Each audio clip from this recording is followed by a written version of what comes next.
thank you so much, everybody, for coming. And I just want to start off by saying what an absolute pleasure it is to come and speak in the Pankhurst Centre. This is somewhere that I've come before, obviously somewhere that's very important to me, as I'm sure it is to everybody else here. But to be able to speak on the Pankhursts, in the Pankhurst Centre, on International Women's Day, on the 100th anniversary of some women getting the vote is very, very special indeed. And to speak in this venue and to think about the women who lived here and organised here, I think is to necessarily think about the different strategies that those women adopted and espoused in their struggle for women's rights. And that's part of what I'm going to be talking about here tonight. And as well as different strategies for campaigning for women's rights, there have also been different approaches to this 100-year anniversary.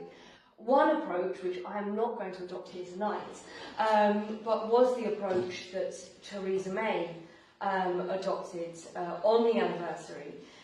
And she gave a couple of speeches on the 6th of February, where she talked about the legacy of the suffragettes in these terms. She talked about the fact that there are now some women in Parliament, the fact there are women at the tops of multinational companies, women at the top of the police force, and she described this as the legacy of the suffragettes, I think, with quite a misplaced smugness, really, because she didn't talk about low pay. She didn't talk about the experience of the vast majority of women in this country. She didn't talk about the services that have been cut as a result of austerity, of the government's austerity, that have disproportionately hit women, disproportionately driven women into poverty, disproportionately trapped women in potentially violent situations in the homes because of the cutting of the rape crisis centres, because of the cutting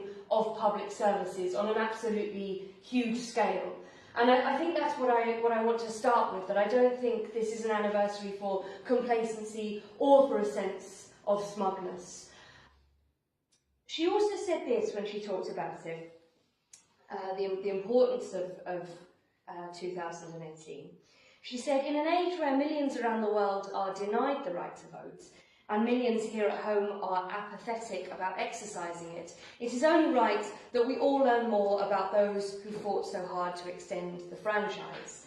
And I think, again, this is a very problematic way of approaching this anniversary. It implies that there's something very superior about the British state, and that those that don't vote, and we know that that disproportionately is people who are poorer, who don't feel like they have a stake in society, who feel alienated from the political class for very, very obvious reasons, that that's just an apathetic personal choice that they've made, and they just need to learn a little bit more about this history. But it's that sense of the British state as superior to others around the world that I want to start off with and take on.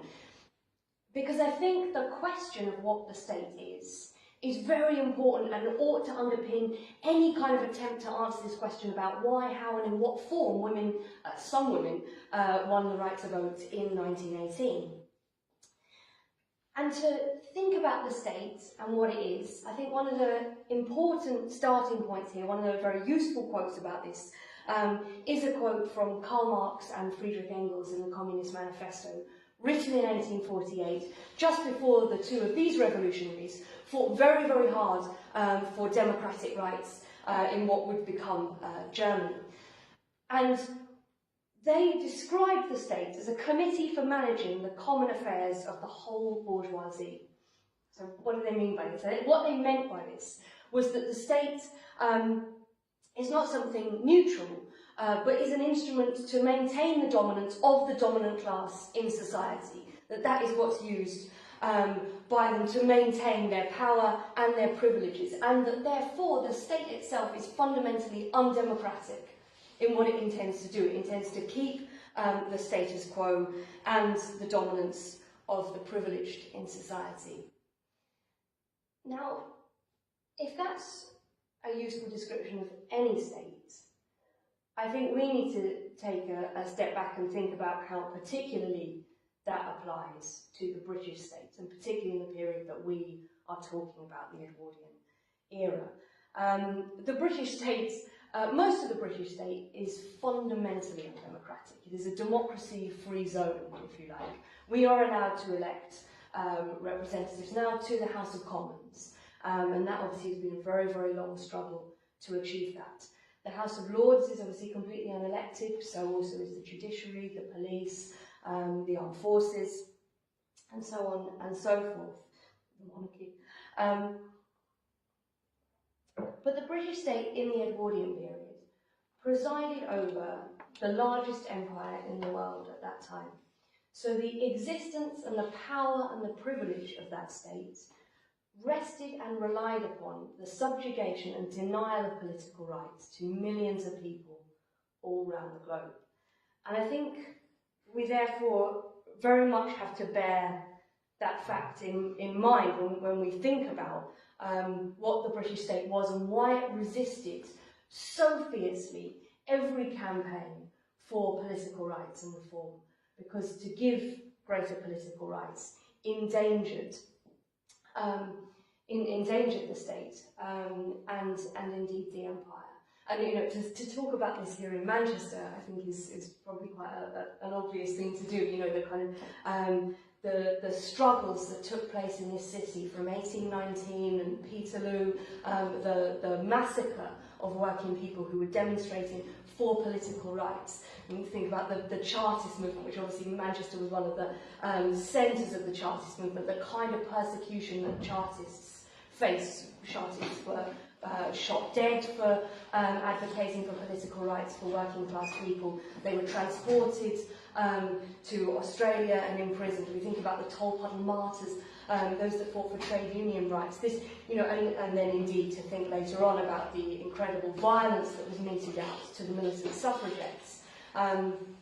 This was a state that has absolutely resisted or attempted to resist very, very violently indeed any attempts to demand even a small bit of democratic accountability in the state. But I think, as well as doing that, the state very often wants to deny the reality of all of those struggles, and it seeks to obscure the way in which reform happens in this country. So we talk about, when we're in school, when we do history, you learn about the Reform Acts, and it's always presented as something that Parliament has achieved on our behalf. This is something that gets passed through Parliament, and we should be grateful for getting those political rights. In a more extreme version of this, I wish to quote Lloyd George, the Prime Minister in 1917, in the House of Commons, explaining why he supported votes for women. Although he'd been part of a Liberal government that had resisted, and he'd played a very important part in that Liberal government, being the Chancellor of the Exchequer, at a time when women were being imprisoned and persecuted for fighting for their rights. He declared in the House of Commons in 1917 that he'd always been in favour of votes for women, which must have been a shock to some people. But he said now is a particularly good moment to grant women a vote because of this. And this is what he said. It would have been impossible to produce that overwhelming mass of ammunition we had at the Somme had it not been for the work of these women. And they have shown a devotion and zeal, and may I say a courage, which are beyond challenge. So there is Lloyd George saying, the women produced all of that ammunition that allowed us to conduct the Battle of the Somme. This is speaking in 1917, the year after the Battle of the Somme. The year after this incredible level of violence. From somebody who was offended by women smashing a few windows. Let's just remember that. But this is somebody who's absolutely saying, oh no, it was the devotion of women in the munitions factories, i.e. nothing to do with the suffragette struggle. And in a similar way, I think, when we think about the struggle today and Theresa May's response, although she mentions and tries to claim the suffragette legacy, I think a part of what her speeches were doing was saying, those struggles are in the past. They've happened and they're not relevant to now. And if people aren't interested in voting now, or if people feel disaffected or angry now, that's their own fault. So the state attempts, I think, all the time to deny how effective it is when we struggle and when we organise together to change things for very obvious reasons. But because it does that, I think it can give the impression sometimes that the state is sort of above society or is neutral and not really a product of the kind of society in which we live. And this is important because in the period that we are looking at, particularly the kind of late 19th century, early 20th century, there's a very important debate about what the nature of the state is. And on the one hand, there are those that are very much kind of taking the analysis that Karl Marx was putting in the Communist Manifesto, and later much more detail in response to the Paris Commune in 1871, when working class people seized control of the city in a revolutionary moment. When Marx wrote that it wasn't just enough for working class people to occupy positions in the state, but there had to be a revolutionary transformation of it in order for it to work in the interests of the vast majority. People like Rosa Luxemburg, for example, an outstanding revolutionary in Germany, who argued that the approach of campaigners, that campaigners had to have in mind that there needed to be a revolutionary transformation of society, and within that must work for reforms and fight intensely for every single reform, but with the idea that society has to be fundamentally transformed, that power has to be taken away from the powerful. So this is what some people were arguing. On the other hand, you had those that argued that the state could be transformed from within, completely and fundamentally, that if the right people got into parliament, that everything could be changed, and that a kind of revolutionary transformation was not necessary. And this debate becomes important, and the implications of it, I think, are very sharply seen with the outbreak of the First World War. Because with the outbreak of the First World War, many campaigners who had argued that the state could be transformed from within, really demonstrated their belief also that their own state was superior to other states around Europe that they were now at war with. And they all found a progressive reason for this. Germany talked about perfidious Albion with its huge empire and being allied with Tsarist Russia, whereas Britain talked about militaristic Germany. They all found something that sounded vaguely progressive. And those that argued that there needs to be a fundamental revolutionary transformation of the state, combined with some of those whose moral objection to the First World War was far more profound than any attachment that they had to their nation states, those were the ones who opposed the First World War. And they were very much, at the beginning in 1914, when the First World War broke out, they were very much in the minority. So you get the leadership of the Labour Party in Britain, you get the leadership of the kind of the equivalent in Germany, the Social Democratic Party, all throwing their weight behind their national state. And this same process, this same argument takes place within the women's suffrage movement. And very often when we talk about the suffrage movement, a lot in the media, we'll talk about the debate between the suffragettes and the suffragists. But in fact, this debate hits both of these kind of sections in very similar ways, and we can overlook, I think, some of the similarities between these campaigns, despite their difference of tactics. The suffragists, led by Millicent Fawcett, when war broke out, Millicent Fawcett, much to the disapproval of many of her members, but she was absolutely a supporter of the British Empire, and although many of her members left and joined pacifist organisations, the National Union of Women's Suffrage Societies supported the British government in the First World War. And this wasn't because they thought they could get the vote by doing this. Millicent Fawcett said on the outbreak of war, "Let us show ourselves worthy of citizenship, whether our claim to it be recognised or not." So this is her saying that the preservation of the British state and the British Empire is more important at this moment than campaigning for votes for women.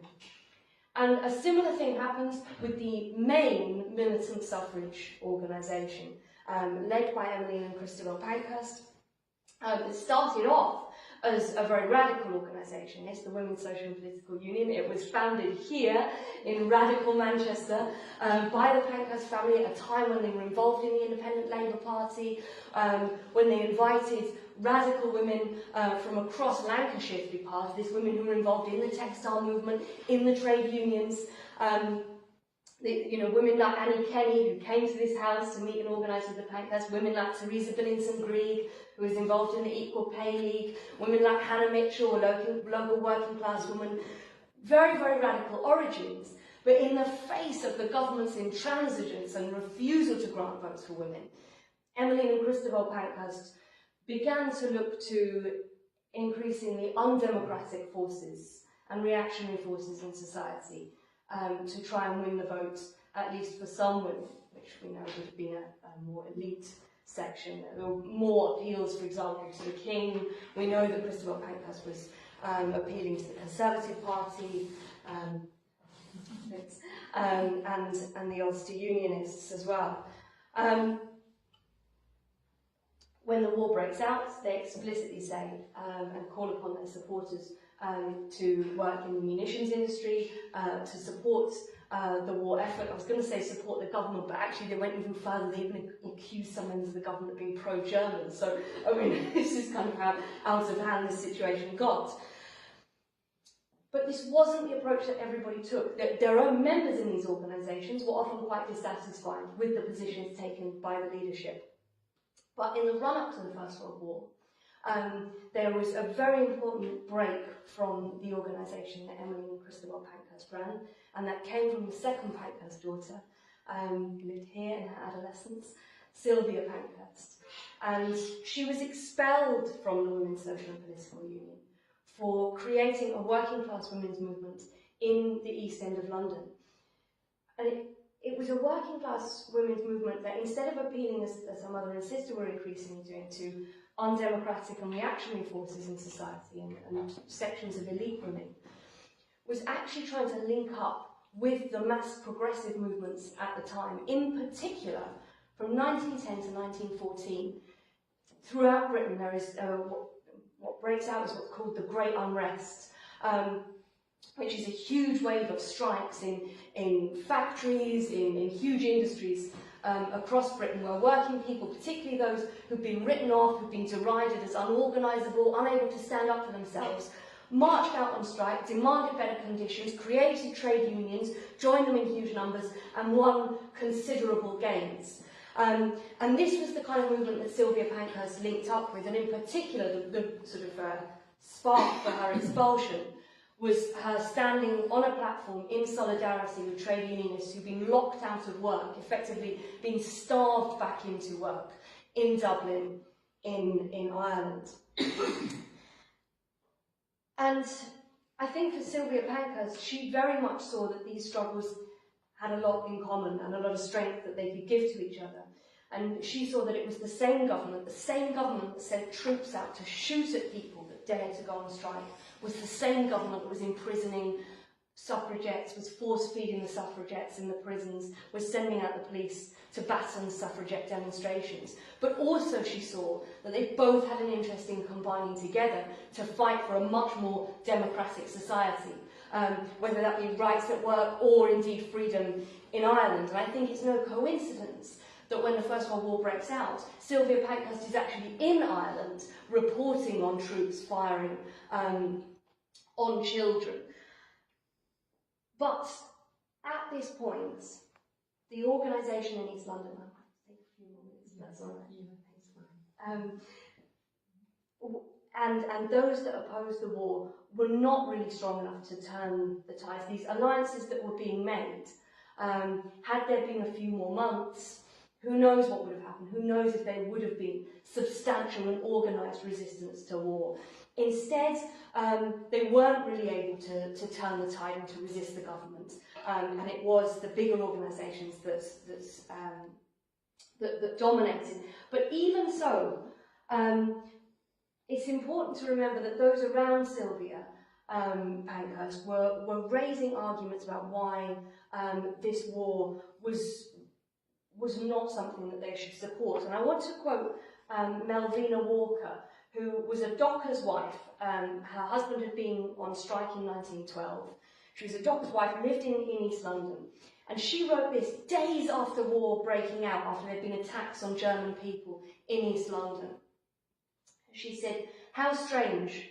British transport workers, trade union men, are called upon to shoot down German transport workers.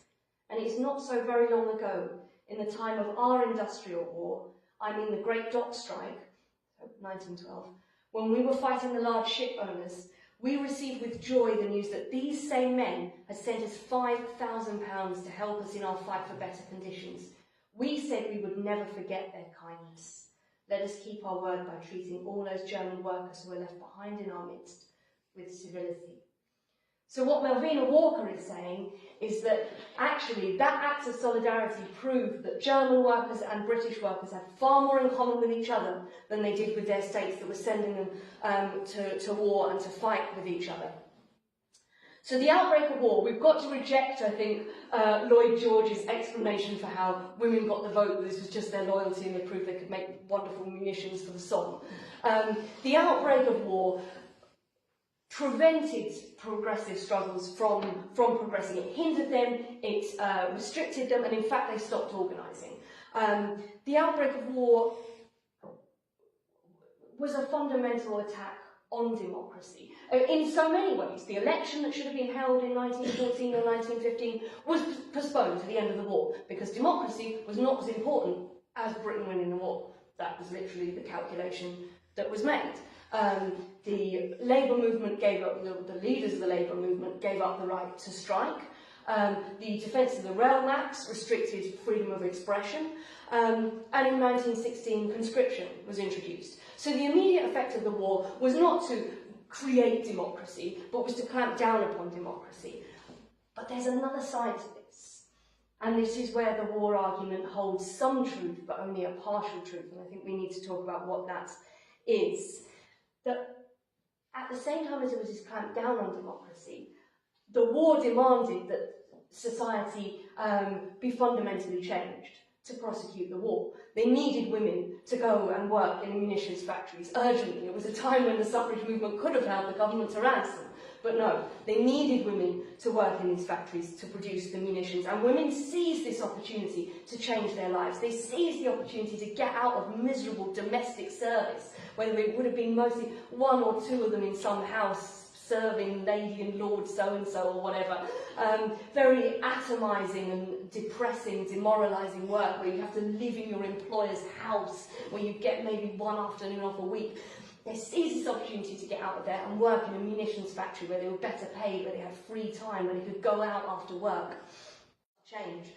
But also, as the war goes on, people involved in these progressive movements who've given up their campaigns, who've been told they had to give up the right to strike and all of these things, saw that this sacrifice, this giving up of particular interests, was not being done at the top of society. In fact, the very opposite. There was profiteering going on in a huge level during the First World War. Rents skyrocketed. Prices skyrocketed in this period of the First World War because for those landlords, they wanted to make a profit out of this situation. It was very important that their profit margins were preserved. And really the resistance to the prosecution of the war and the way things are going and the unequal levels of sacrifice, the first kind of resistances to that comes from women.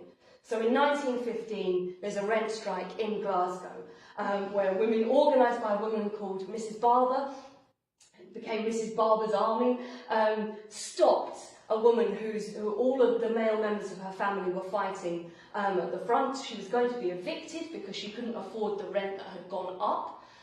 Mrs. Barber's Army organised a defence campaign for every woman that they threatened to evict, and all of these women in the community would come round, they'd hide out at night with bags of flour, and as soon as the bailiffs turned up, they'd call each other, they'd throw the flour over the bailiffs, they'd stop these people being evicted. And they got the ship workers to come out on strike in support. And really you see it in this period from 1915 onwards. All of this, working people must sacrifice everything and give up any right to protest about any injustice, all starts to break down on a very, very significant level. There are strikes in the coal mines, there are strikes, and these are, by then illegal strikes, there are strikes in the engineering industry. One of my sort of favourite quotes about this is about striking women munition workers in Newcastle who were told to go back to work for the sake of the soldiers. And apparently, when they were told this, a girl waved her hand and said, "Don't mention the soldiers. England at 2.5 pence an hour isn't worth fighting for." At the same time, you also get in Easter 1916 an uprising in Dublin against British rule. Which newspaper potentially breaks the laws, sneaks into Dublin to give a true report of this to get round the Defence of the Realm Act? It's Sylvia Pankhurst newspaper from East London. She sends a reporter, a young Irish woman, to sneak back into Dublin to report about what the imposition of the British Empire was really like. And in the interviews that this woman did, she asked an old woman what she felt about what had just happened, the crushing of this uprising against British rule. And this woman said, "The English don't hate the Germans the way they hate us." And I think you get this sense from this woman in Newcastle, but from quotes like that, you get this sense that people are really drawing a conclusion in the First World War, that the enemy of the ruling elites in Britain, for the ruling elites in Britain, is their own colonial subjects and their own working class. And that any attempt by those people to claim any rights will be very, very brutally faced indeed. So you get this change in atmosphere and the upheavals that have been caused by the war. Working class people actually start to see how strong potentially they are and how they could bring an end to the war. To come back to Melvina Walker, she was arrested in Hyde Park for apparently saying this, Melvina Walker, who extended her solidarity to German people. By February 1917, this is what she was saying, that our class in Germany was just as good as we are. What we want is peace. It is up to us workers to end the war. And I think, by 1917, you get this sense all the way across Europe that working people have lost any faith in their governments to end these wars. So it was just a bloody war of attrition on the Western Front. And people start to realise that if this war's going to be stopped, they're going to have to stop trusting the politicians, that they're going to have to put a stop to it themselves. And this starts, most dramatically, most decisively with the Russian Revolution in 1917. But then, in different armed forces, in the German armed forces, in the French armed forces, in the British armed forces, there are strikes and mutinies all the way across those services. And this is the atmosphere in which women's suffrage is now debated at the end of the First World War. I won't end very soon, but I want to just give two quotes about this and about what really was felt to be at stake here. I think really what we see when you read the debate about whether women should, or some women should be given the right to vote, you can sense the kind of fear in Parliament. This is Mr. Arnold Ward, who was the Conservative MP for Watford, who was still arguing that women shouldn't have the right to vote because they didn't even fight in war. That's literally what he said. He also said, "Is it wise to place upon the register a mass of necessarily inexperienced voters, liable to be swayed by the arguments of hysterical agitators and consequently liable to use the vote to the detriment of our soldiers and sailors?" So you can see here, this MP for Watford is terrified that in this atmosphere, women are going to be radical voters and going to vote for change. But the argument is swayed by Herbert Asquith. He was the Prime Minister at the height of the suffragette movement. He was vociferously anti-women's suffrage. And he says he's changed his mind. Why did Asquith say he changed his mind?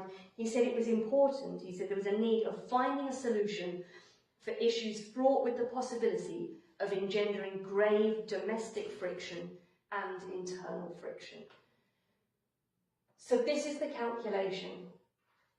These people are afraid that the discontent they have stirred up through their prosecution of the war is going to create fundamental change in Britain, that their power and their privilege is under threat, because by the end of the First World War, those forces that have been organising for democratic change before the First World War, in Ireland, in the trade union movement, in the labour movement and in the women's suffrage movement, have now come back in different formations, certainly, but very, very angry, organised, and in the case of the soldiers, armed as well. And there is a sense, there's a palpable sense of fear, I think, on the part of the British government about what are they going to do to stop this change going too far. And the calculation is they will give the vote to some women, not all women. It'll be women over the age of 30, and this explicitly excludes most of those women who would have made the ammunition that went to the Somme. You know, it exposes absolutely the dishonesty of what Lloyd George was saying. It would have excluded the younger women, because the younger women in the factories were the ones that were seen as being most susceptible to radical ideas, to, you know, those radical, hysterical agitators that so worried Arnold Ward. So I think that's the context in which we have to see this partial reform. The suffrage movement wasn't strong enough to make it, you know, by the end of the First World War, because they'd given up so much of their power. They weren't strong enough to make it on the same terms as men. But the fact that that was granted, and the way in which that was granted, I think we have to reject the idea it was because of loyalty in the war.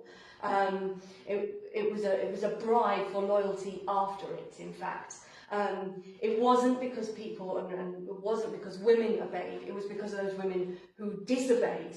And it wasn't just a sort of overcoming of prejudice, it was actually making these people afraid because of how people were organising collectively together. And when we think about the kind of challenges that we have today, about the things that, you know, maybe were partially ignored on the 6th of February, when we think about low pay, when we think about domestic violence, when we think about the cutting of our services, when we think about sexual exploitation that is endemic, and as we see from, you know, exposures at that President's Ball, have now become a part of work. When we think about all of the things that we want to change in our lives today, I think that lesson that it's radical change, that it's organising together, that it's disobeying, that achieves change is more important than ever.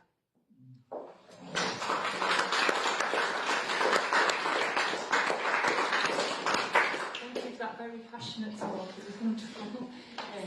So what we're going to do now is we're just open it up really to comments or any questions for Kate. It'd be good if anyone's got a question, put the hand up, and then if there's quite a few people, we'll maybe take questions and comments first and then come back. Yeah. Okay. So has anybody got any comments or questions that would like to do? This is about Galsworth. Do you know about that entirely? Do you want to talk about kind of how you see changing that? I mean, already this demonstration is actually happening today. Yeah. There's going to be another one next week. So. Yeah, well, I mean, you may well know more about this than me, so please come back if I haven't sort of covered it. But I mean, sorry, should we take a few? I just sort of launched in there. Anybody that's got any more questions or comments for now? Because other people might want to comment. We just want to be there to see if there's anything. So, okay, sorry.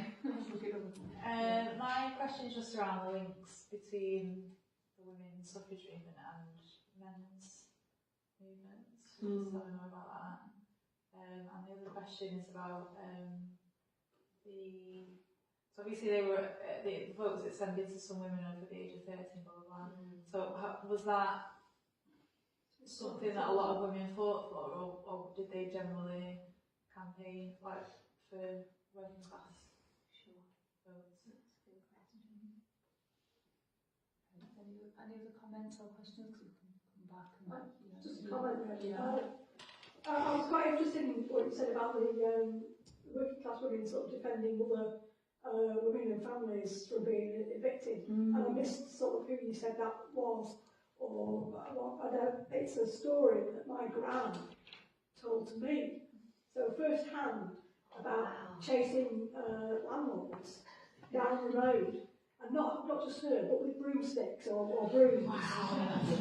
That when they came to try and evict people who, I mean, this is working class people. It would have been in Manchester by then, I think, as well.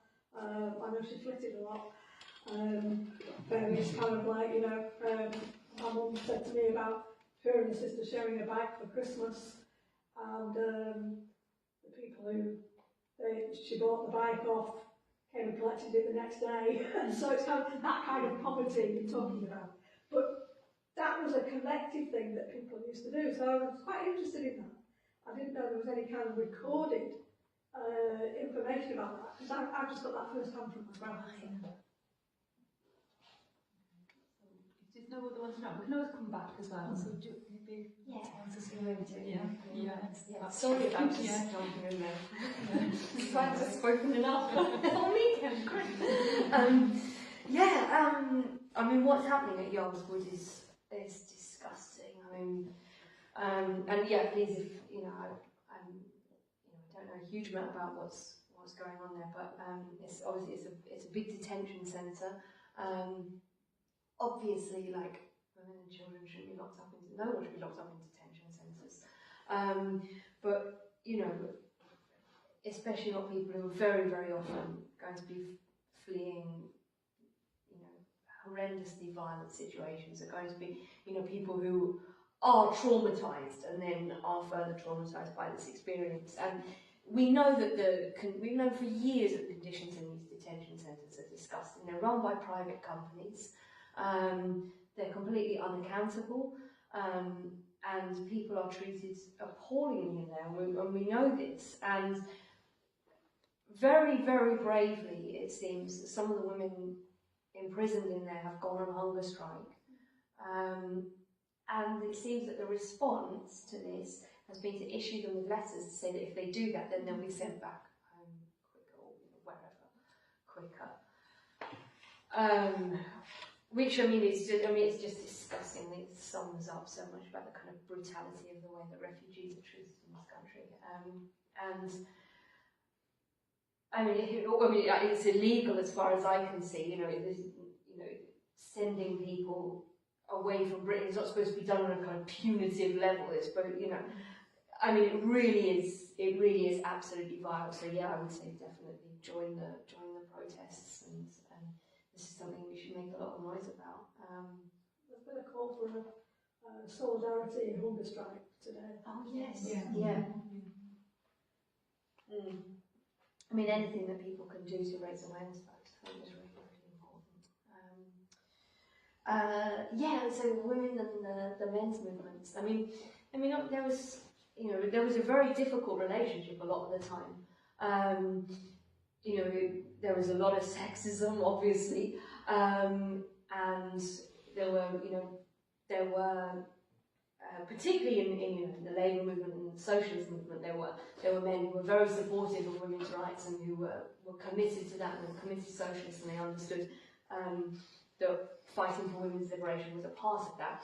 And then there were those that didn't understand that at all. So this was a battle that had to be fought, and so there was different relationships with different individuals and different leaders, and certainly Sylvia Pankhurst really believed that these divisions, if they were there, could be overcome through organising together, which I think really is the only way that we change people's ideas. It is by showing solidarity, it is by organising together, by showing that together we're stronger. And certainly the kind of progress that she was making and the links that she was making, I think, were incredibly important. But women were excluded from some trade unions. There were all of these kinds of problems. But actually, with the great unrest, with the fact that so many women took part in that, did mean that some of those barriers got knocked down. But then, at the same time as the suffrage movement became more elitist, obviously there's some very important exceptions, that again made that difficult then to make alliances with labour and socialist male movements, movements which largely included men, and made alliances with men in kind of much more elite organisations. This question about what they were actually campaigning for, and this is always a tricky one because the vote was granted on a property basis in this country, so you have to have enough property, state deemed, but basically the calculation was, if you had enough property, then you wouldn't vote for things to change too much, because if everybody, this goes back to the debates in the English Revolution, the Putney debates. This is exactly the debate they have in 1647. It is if you give what that Henry Ireton says at the debate, Cromwell's son-in-law, if you give the vote to everybody, most people don't have any property, they don't have a stake in the way that things are, so they'll just get rid of private property. So he said, we can't do that, it's a disaster. So he says there's got to be like a threshold. And this is the way that then the vote gets granted. You have to have a certain amount of property to not want stuff to change. Again, going back to how fundamentally undemocratic all the understanding of this was. So this produces a dilemma, because then do women campaigners campaign for everybody to have the votes, which is where Sylvia Pankhurst ends up, campaigning for human suffrage. One person, one vote, but then more elitist suffrage campaigns didn't want that, and they wanted just formal equality. So the main slogan of the campaign was on the same terms as it is or may be granted to men. That was the main slogan. So they didn't get that. They didn't get that in 1918 because it was on different terms. And 30 wasn't. In the House of Commons they were debating if 30 was enough. Like there were some people who were like 35. This is literally the conversation they were having. And yeah, certainly the Glasgow rent strikes. I mean, they're not the only ones. They're probably the most famous. Are well documented. There's a Mary Barber of Govan, but there were other women as well. I've forgotten their names, and she's the most famous. But yeah, certainly, Willie Gallagher writes about her quite a lot in his autobiography, Revolt on the Clyde, and so these were known women. They were community leaders, and and it sounds exactly like the kind of stories that you were saying. It could have been Liverpool with that one. Right. She came to Liverpool. Which I think was probably more militant than Manchester at the time. Right. Even though you've got sort of 1819, you've got the Peterloo, but I think Liverpool might have been, but yes, could be Manchester as well. Because she came to Manchester after that. Wow. But I'm really quite pleased to hear that. I didn't know about the sort of Glasgow. Yeah. Yeah, no, it's amazing. I think it happened in quite a lot of places as well. I mean, Sylvia Pankhurst was trying to get some to break out in East London. And they changed the law. They forced them to change the law over this to stop the profiteering and all else. Okay, so I don't know, is there any more questions? Does that answer your question, or is there anything to add to that? I was just wondering, because men were fighting for more rights, weren't they, to get the vote for working class men? Well, not very much, really. I mean, there was sort of other things that, there was a campaign for adult suffrage, so for everybody, but it wasn't particularly lively, and it involved women as well. But there wasn't really, I would say, like a sort of men's movement to enfranchise all the rest of the men. Not really, not. I guess, there were sort of, there were campaigns over poor treatment of work and all of those sorts of things, but the sort of after the 1884 Act, there wasn't like a big, nothing like the suffragette. What did the 1884 Act give to the men? So what did the 1884 Act give? So that enfranchised sort of poorer men who were living in kind of agricultural countryside districts. But then in 1910, what the government did is they actually introduced a bill to enfranchise a whole another section of poorer men. So they kind of changed again the property qualification. And this was a complete shock to the women who were like, well, where's that? We've just been campaigning, and you've introduced another male suffrage bill. And the government said, well, you can introduce an amendment, and of course they voted the amendment down. But yeah, that was a shock to everybody, because they were like, but it's not really it wasn't men and women, it was... What was the equivalent now? What would the equivalent be today? I mean, I've heard it was said it was the property requirement was £5, a minimum of £5. So what would the equivalent of that be? Oh Oh God, and I'm actually terrible with numbers, so I'm really sorry. It did, it excluded about, I can't say in terms of actual numbers, but in terms of how many women over 30 were excluded, I believe it excluded about 22% of women who might have been part of it. I mean, I can go back to sort of the 1960s probably, and my sister bought her first house for just over £1,000, I think. So you're talking, 50 odd years before that. So kind of equivalent, really. I'm just trying to. It'd be something that would encompass, and obviously like house prices have gone crazy, but it would be something that would encompass most women, but by not all, and 22% is a lot to be excluded. Or all married to somebody.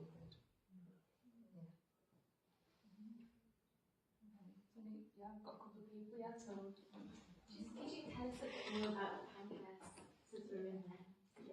yeah. And then do you want to take your question then? Oh, more of a comment really than a question about where the women's movement is in the 21st century. The last 12, 18 months has been a lot of Trump coming to the fore and with the sexism in his campaign, he's passed by the Me Too campaign with the 99 the President's Club incidents and BBC equal pay incidents, but the equal pay was across the whole society. Is there a sort of burgeoning women's movement coming to the fore somewhere, which I've not seen anywhere myself? I know a lot of people are campaigning, but is there a particular, like a suffragette movement coming anywhere? Is it a fifth wave? Yeah. I've got another question.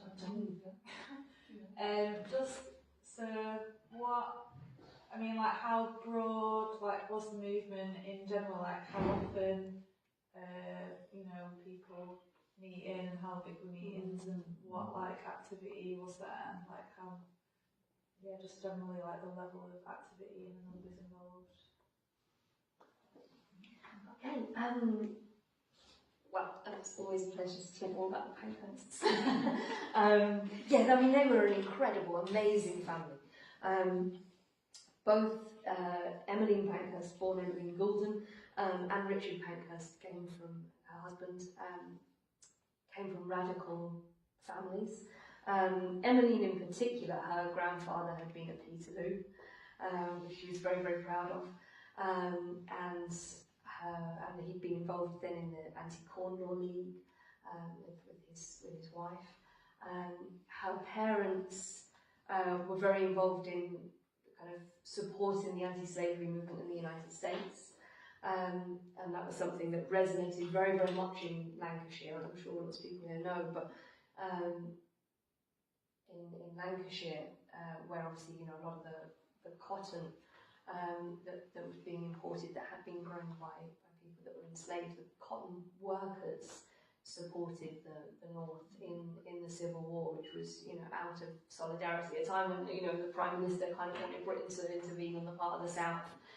It was an incredible gesture of solidarity. So her parents, although they weren't themselves factory workers, her grandfather had been quite poor, but her own parents were sort of middle class members of Manchester society. They were also involved in that kind of solidarity movement. And Dr. Richard Pankhurst, who was a radical barrister, came from a kind of a non-conformist background, and later himself became sort of renounced religion and was a liberal. But both of them, so both he and his wife, they had a very political relationship. They were united by politics, and you very much get the sense that Dr. Pankhurst, who espoused all sorts of progressive causes, the abolition of the House of Lords, still not achieved, votes for women, home rule for Ireland.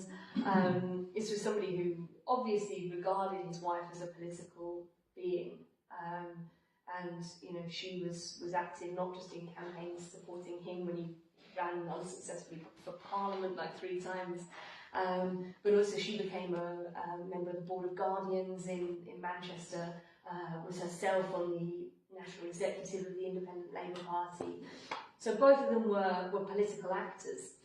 And then, you know, so they later became very disillusioned with the kind of compromises of the Liberal Party and become attracted to the early socialist movement. And this is the environment in which they bring up their children. So they had 3 daughters and 2 sons. One son died very young, and the other, Harry Pankhurst, died when he was about 20 years old. And he'd been involved in the suffragette movement. The daughters, Christabel, Sylvia and Adela, it's a bit of a shame that Adela doesn't make the plaque outside. But the 3 daughters again were treated as political sentient beings by their father. You know, he was apparently always asking them what they were going to be when they grew up. And you know, at a time when for a middle class young lady, the expectation would have been like, who are you going to marry? You know, and he would let them read whichever books they wanted to read. You know, he would always bring those back. There was no censorship, and they were allowed to just sort of mingle at their. Mother didn't send them to school for like ages, so they were just allowed to mingle with all of their parents' friends, who, you know, were communards and free thinkers, and, you know, all these kind of amazing radicals. So they were amazing people. Dr. Pankhurst died in 1898, and that's why they moved here. They had lived in a much larger house. And then, because obviously the death of the main breadwinner in the household, they had to move to a smaller place. And it's after he dies that they found the Women's Social and Political Union. But they've been involved in, you know, women's suffrage for a very long time by then. And it's then you get this kind of big political divergences opening up between different members of the family. I'll be happy to talk afterwards way more about Pankhurst. Yeah, I mean, I completely agree about the fact that, I mean, there's such a need for a women's movement, obviously. And I think we're now kind of confronting this question of, like, okay, what is it that we've won formal equality? That means the Equal Pay Act was passed in 1970. Well, why have we not got equal pay? You know, all these companies are terrified of releasing the audits in April, because they're going to look terrible, because we don't have equal pay, you know, and all of these other kinds of issues. It can be formally on the statutes, and yet there isn't equality, and we know. So I think we're coming up against the kind of the limitations of that, and we're coming up against the limitations of, you know, the kind of democracy in which we live, when we don't have power over economic questions. So, you know, I think that's extremely important, and I think I think you can see a new women's movement emerging, but I think it is emerging. I don't think it's organised. You know, I mean, there's obviously been organised responses to a lot of things that are happening, and there are obviously very active women's groups and political women's groups doing lots of amazing things. In terms of something wider and more coalesced, I think you can start to see some of these things coming together in the anti-Trump campaigns, maybe. But yeah, I think there's a lot of scope and a lot of space, and I think there's a lot of will for it. Every time you see people fighting back, but, you know, there's so much support. But I think now it's going to be so connected to just all of the kind of wider attacks. I think it's no coincidence that if you look back at the big social movements of the last, I don't know, at least 20 years, women have very much been in the leadership. You know, Stop the War campaign, you know, very, very young women. That's where I got involved politically. But I know that that's not an exception, that was something that galvanised a lot of young women. And again, young women who've been written off and told that, you know, they were too submissive to speak out. Involved a lot of Muslim women, you know, defying all kinds of racist expectations. And I think as well with the anti-austerity movement, I think so much of that's been led and organised by women, you know, campaigns against hospital closures and all of these sorts of things, and also campaigns in workplaces and, you know, the lecturer strike at the moment. And so I think, yeah, I think the signs are very hopeful. I hope so. Yeah. I've got 2 daughters who Well, she's 21 and 18, and they're not particularly interested in politics. I hope they will. I mean, one's a nurse. Right. I couldn't get her to come on the NHS demo when she lives in Oxford. She wasn't a million miles from London. But Yeah, but it's kind of like Osman's holiday. yeah. So You never know then, you never know. no, I don't know, but hopefully that there'll be some leaders come through the political system just focused on particular issues. I mean, there are plenty of strong women around in Labour Party, but hopefully they'll get into Parliament and they'll start changing. Yeah, but I also think that leaders are thrown up sort of can be thrown up anyway, yeah. You know, and it's often the person who will speak out at work, or you know, it's that courage just to say no, and I you know, or to start organising, and we can all be that, I think, and we can all do that, and it's important that we do. I was asked a question as well about Brett. Yes, that was the question. Yeah, about how broad was it? Oh, I have to quantify things again. The suffragist movement was very, very extensive. It had branches all the way around the country. Because I can't do numbers, I can't actually remember. And I don't know how many members they have, but a huge number. I mean, how many? Thousands. Thousands. Hundreds of thousands. The NUWSS was Yeah, it was enormous, wasn't it? It had branches absolutely everywhere. The suffragettes were smaller, although actually at a branch level, I think people sort of picked and chose what they did, and they didn't necessarily define them in the ways that we would define them now. We know that over 1,000 women went to prison, and the activity seemed to have been, I mean, obviously, like everything, it varied according to region. You know, sometimes the local organiser would get tired, and then like the energy would sap, you know, in different, you know, or then just how things are now. Like sometimes everybody feels really up and enthusiastic, other times people feel that. So obviously there were those kind of variations. But yeah, we know that. I mean, certainly I was looking into the minute book of the first militant suffrage branch in London, who were originally called the Unemployed Women in South West Ham, which is interesting in itself.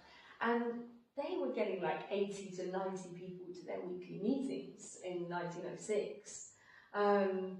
So this is, yeah, it was something that potentially could, in terms of the mass meetings they held, nobody could compete with the suffragettes. You know, packed out the Albert Hall. At every hall they booked, the Caxton Hall, they'd have weekly at-homes, and they'd pack it out, the Queen's Hall, same thing. Huge demonstrations. So, yeah, they were very broad. They were the militant suffragettes were the best finance campaign in Edwardian Britain. I mean, it was absolutely incredible. But yeah, obviously. We've got questions. I know you've got a question. You've got a question. So let me just check as well. We've got, yeah, it's that we're okay. I think it's yeah. Okay.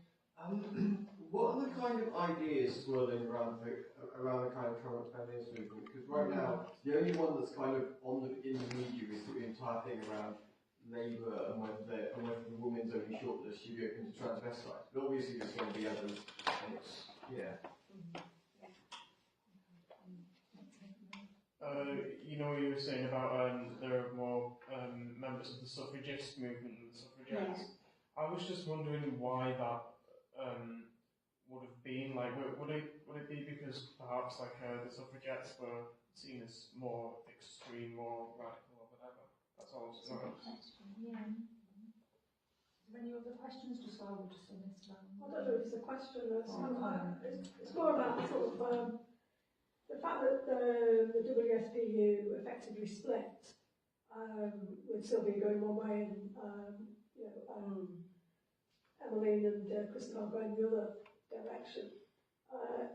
We've seen a sort of reflection of that in the women's movement all the way along, and it's kind of, I just think, you know, it seems to me that there has to be that element of class involved. I mean, I'm on Sylvia's side, I'm on. You know, when we had sort of things like the Blair Babes, where we got a massive increase in the Labour Party of Labour women. But I can remember actually attending a conference and being pushed out of the photograph. I wasn't an MP or anything like that, but because I was dressed probably pretty similar to them today. And they were all coiffed and nice Margaret Thatcher suits, really. So it's kind of like, it's what kind of women are being promoted and where those splits are really occurring. To me, it's about class.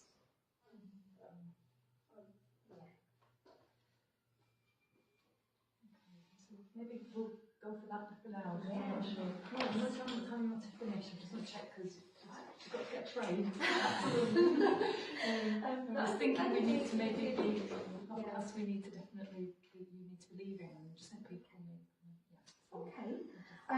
I completely agree with you. I completely agree that and this is My hair's off by the way.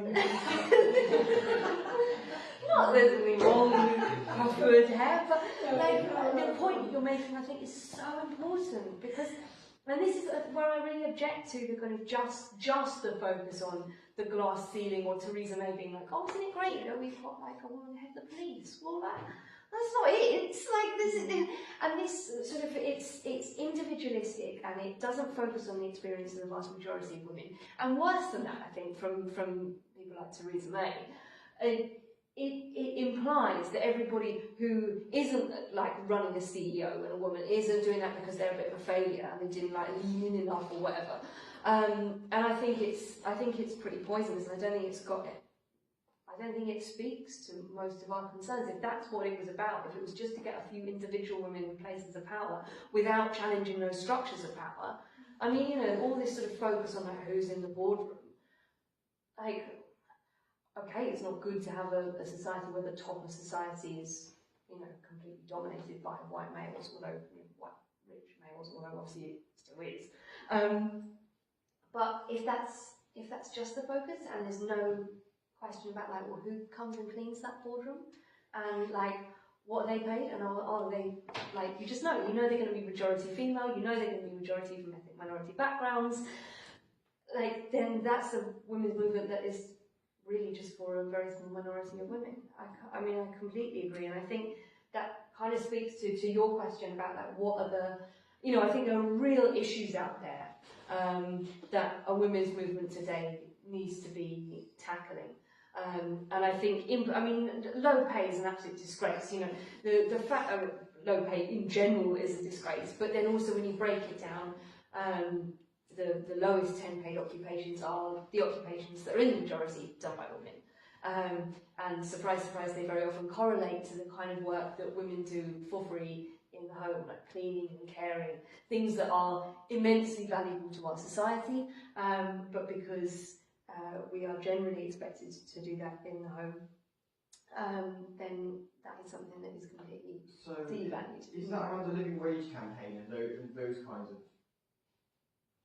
Yeah, I think the living wage campaign is a part of that, but I think there needs to be a huge assault on poverty in this country and the whole way this country is organised and structured. I mean, I think that's a very important part of it, but there needs to, I think, to be a fundamental questioning of what we value in society, or not what I think we probably agree on that, what things are valuable in this room, but the way that society is organised and structured at the moment, you can just see is absolutely inhuman. And I'm thinking very much back to the events of last year on where the turning of property into a super commodity has got us. I think really we need to start questioning the whole way that things are organised. Why is it that everything is organised around profit? Because a society that's organised in that way relies upon the greater kind of discrimination and oppression of women. It's a very, very useful tool. So I think there are very many things that we still have to fight for. But I think so many of those issues are connected to, as you were saying, these questions of class and about economic power and power in general. does that imply you're a Marxist feminist, or does it imply those are questions that haven't been answered yet? Both, I think. I mean, yeah, I'm definitely a Marxist, and yeah, so that's true. But I think also we haven't solved these problems. I mean, manifestly not. And in some ways, I think a lot of this stuff is getting worse. And certainly, I think the oppression of women in some ways, like although we've won a lot of, and I don't want to in any way diminish all of the gains that have been won and fought for so hard, I think you can also see things going backwards in so many ways. We've got to ask, okay, well, why is that? If it's not just about changing the law, or just about getting somebody elected, or just about getting somebody on the board, then it's got to be something social. It's got to be something that is connected to the organisation of society, and that is why I began with Marx's quote on the state. I think it's useful to understand these power structures in those terms. And then there was a final question about suffragists and why their organisation was bigger. I think it's a good question. I think there's a number of reasons for it. One was it was an older organisation, so it had longer to develop. I think part of it is to do with it being non-militant, definitely, but I think in different ways to maybe the way the media always tells us, which is that most people are horrified. I mean, I think for a lot of working class women in particular, going to prison wasn't really an option. Like, working class women did go to prison, but this was something that was difficult, and often had a much harder impact on their lives and on their kind of material existence. Also, I mean, I think the kind of growing elitism of the suffragettes, who knows where things would have gone if they hadn't become more elitist, but the suffragettes, most of them, not Sylvia, but we need to obviously remember Sylvia's own organisation really was only free after 1914, so it gets a few months really. But really, the Women's Social and Political Union was focusing on a very small number of women and getting elite women to do all the campaigning, and that was their priority. They literally explicitly stopped organising with working class women, and so they were basically saying to most women, "You're not welcome." And at the same time, the suffragists start to change their emphasis, and they start to make links with the Labour Party, and particularly in this part of the country as well. They begin to run a big campaign around the cotton mills, so kind of doing what the early suffragettes had done in some ways, and militancy changes its nature. But yeah, I think as soon as an appeal was made to the vast majority of women to come on board, we can see that kind of paying dividends. But it's an interesting question. It's obviously different in different areas. Okay, so it's 8:30, not quite sure how long you want to go on, but are you okay if we see some more Absolutely. If questions? people have got more things they want to ask, then absolutely, or say, or... Have we got any other maybe comments or any questions that's generated? Because you've given us a lot of interesting information.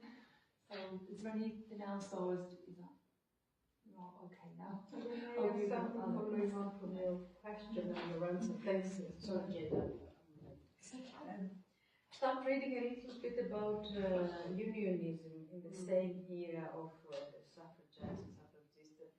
What it became apparent to me here was not in Britain, I mean, but not unlike any other country, that quite a lot of the first union leaders were very middle class, educated men who actually led the campaign of raising awareness amongst the classes. Indeed, we know our most valued leaders, Marx and Engels, were very high in upper class. But actually reading about the union leaders being middle class, that came as a surprise to me. Surely that's one question for me in my head. And the second one is the fact of that First World War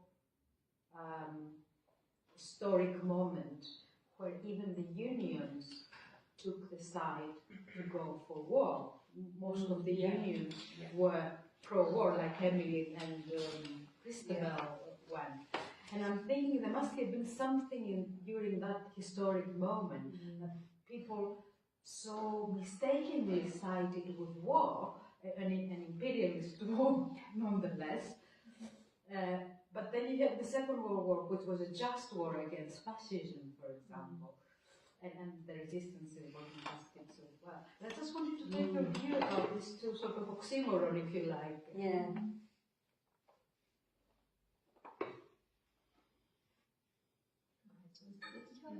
Oh, no, sorry.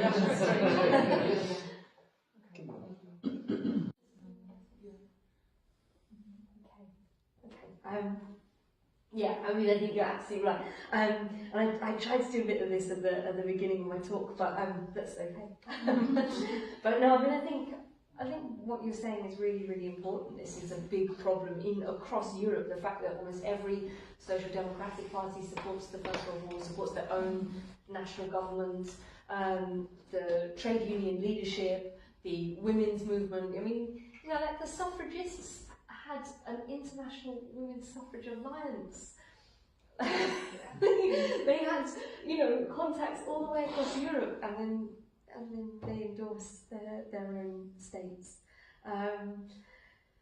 Again, the same with, you know, the Labour Party and the trade union leaders had, you know, they were part of the Second International. They had pledged that if war broke out, they were going to call a general strike. They had a demonstration on the 2nd of August saying they were going to do it. The 4th of August is off the table, it's gone. So I think, you know, this is extremely important, and I think it comes down to the fact that they really felt there was something superior about their own states. They really felt that the state could be changed from within, but I think also a part of that was a belief that their own state was a bit superior to the one over there. And you know, this is a time when, you know, Britain is presiding over the biggest empire in the world. This is not, you know, but there were big flaws in, you know, in the union movement in terms of its kind of, you know, it was not anti-imperialist, and that anti-imperialist consciousness that starts to really get fought for. You know, there's just a few people doing it at the start of the First World War. People like Connelly saying the main enemy is at home. You've got to confront your own government. This is you know, your task. Otherwise, you're just adding to the pro-war voices. So I think that's a big part of it, and I think it is about class and it isn't. I guess you're so right. Like, so much of the leadership was middle class of these organisations. And it depends on your politics. So if there wasn't the will to, you know, Sylvia Pankhurst came from a middle class background, but she understood the women's movement had to be led by working class women for it to be democratic and for working women not to be excluded. But if you're middle class and you don't have that view, and you think, oh yes, I should lead, you know, this I think also causes you problems. And I think the comparison with the Second World War is really interesting. And I guess, like, you know, one of the major differences is what happens in the 1930s and the government's real, very obvious desire to appease fascist regimes. You know, Winston Churchill said that if he was an Italian, he would have voted for Benito Mussolini. It's probably not in the new Churchill film, but very sad. You know, this is somebody who really thought that Benito Mussolini was very useful because he was going to crush the left in Italy. The British government was openly appeasing Hitler throughout the 1930s, and in opposition to that, it's created a huge movement in, you know, aiding Spain, you know, very much against the British government. People went out to fight in Spain, defying this government's declaration of neutrality, which obviously meant that the well-armed fascists won. And you know, and this brings us back to our Sylvia Pankhurst, which I guess is a nice place to end, and why I think she's so important. This is somebody who, all of her life, had an understanding of democracy that was a very far-reaching understanding of democracy, that it it had to be claimed, it wasn't something that could be given to you, and that democracy also is incompatible with poverty, with war, and with empire. And so this is someone who, she was one of the first people to identify the dangers of the rise of fascism, one of the first people to start denouncing what was happening in Italy. And this is why Ethiopia becomes the final cause of her life. This is somebody who in 1935 when fascist Italy invades Ethiopia, and none of the leaders of the countries in Europe care at all, because this looks like good old colonialism that they've been involved with. This is somebody who campaigns then for freedom of Ethiopia, first from fascist Italy and then from British imperialism for all of the rest of her life. And I think that tradition of fighting for democracy, which has to be done all the time, you know, against the British government, is, you know, it's her legacy that we should be inspired by, and it's yeah, it's not the legacy that Theresa May wanted to outline of getting some women in the boardroom. It's a legacy of always campaigning and of making those links between struggles.